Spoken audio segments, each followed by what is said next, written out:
Ano kaya to? Luma na nito Naninilaw na siya pero malinaw pa ang sulat. 1975? Di na maganda yung lagi ni patient. He can go anytime. Balikbayan pa. Almost lahat ng relatives niya nasa States. Look at his name.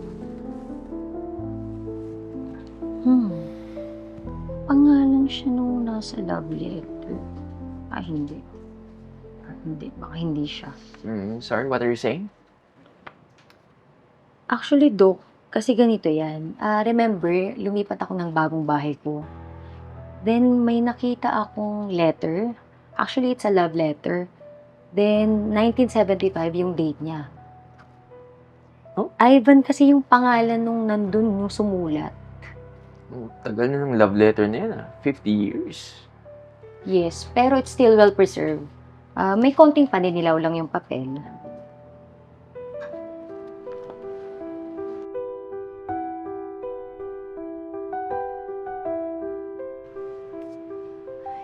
Ano na kayang nangyari dito sa dalawa? Nagkita kaya sila?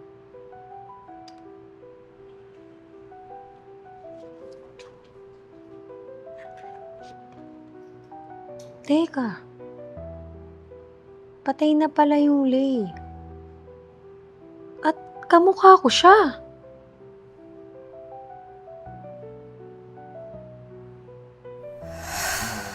Mahal, kailangan ko muna pumunta ng States kasi may pinapasikaso na sa akin yung magulang ko. Basta, bumalik ka kaagad ha. Para ko mag-alaga sa akin. Ang mamotivate kasi akong gumaling pag ikaw mag-alaga. Sige mahal, babalik ako.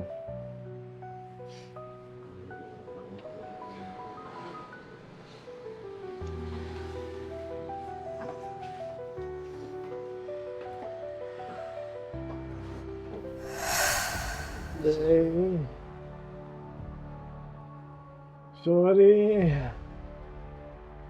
Hindi ako nakabalik. Ha? Sir Sorry. Evan? Sir Evan, ano po nangyari? Lay! Lay!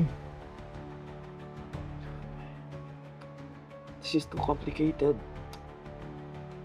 Wala siyang kamag-anak dito sa Pilipinas. Siguro yung sinasabi ni Lay.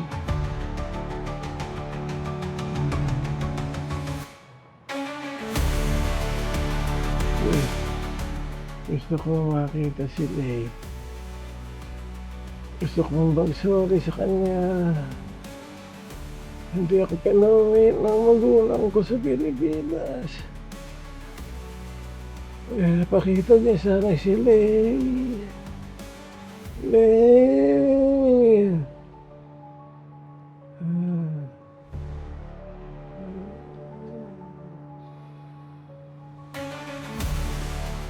Don't worry, sir.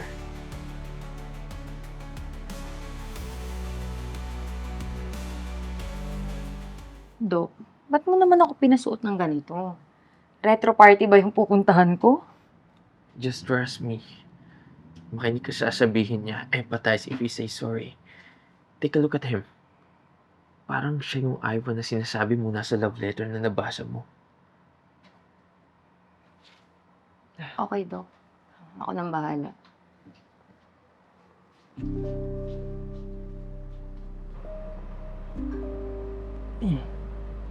Lay. Ikaw yan, Lay. Oo, Ivan. Ako to, si Lay. Salamat. Dinig na ba nga magkita tayo uli? Mahal na mahal kita. Gusto mo sabihin sa'yo, patawarin mo kung hindi ako nakabalik.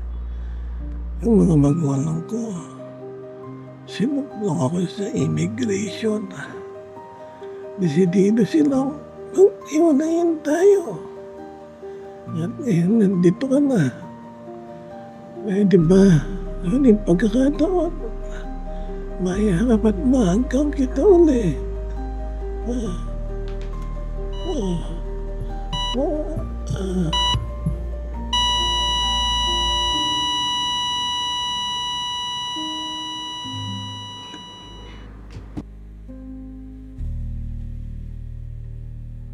Dok, hindi kaya tayo mapahamak nito.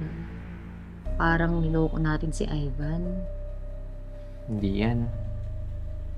Ang mahalaga, napasaya mo siya hanggang sa huling hininga niya. Sa tingin ko, yun talaga yung pinakahihintay niya eh. Yung makapag-open up siya sa babaeng mahal niya.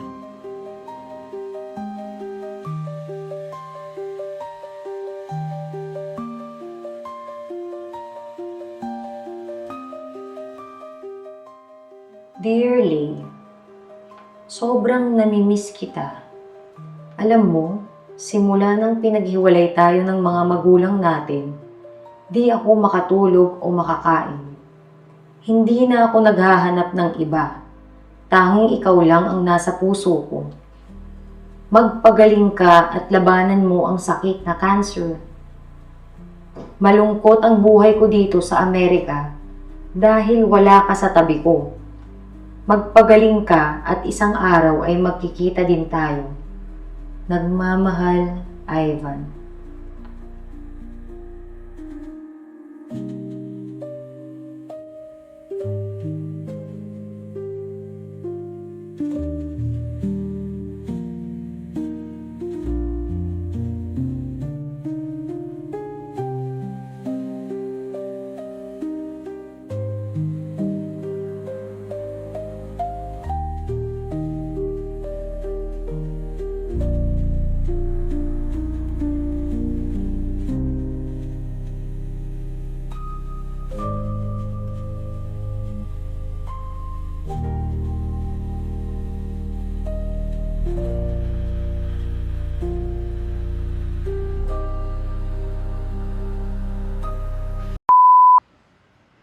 Basta, bumalik ka kaagad ah.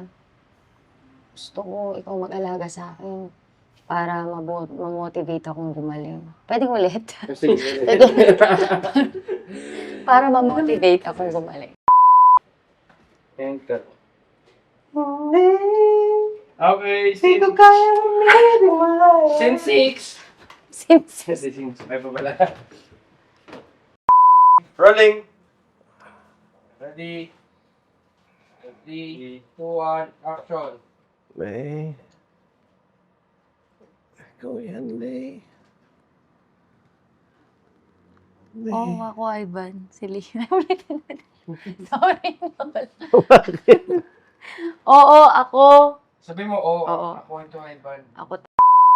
Hi fam, this is Ian Pecho. Kindly like our Facebook page, The Crazy Ones, and also subscribe to our YouTube channel, The Crazy Ones.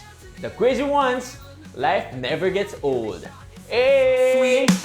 Oh yeah, so wherever we go, the story's told. With the crazy ones, life never gets old. Let's go, living this life, feeling it in our soul. With the crazy ones, yeah, let's roll.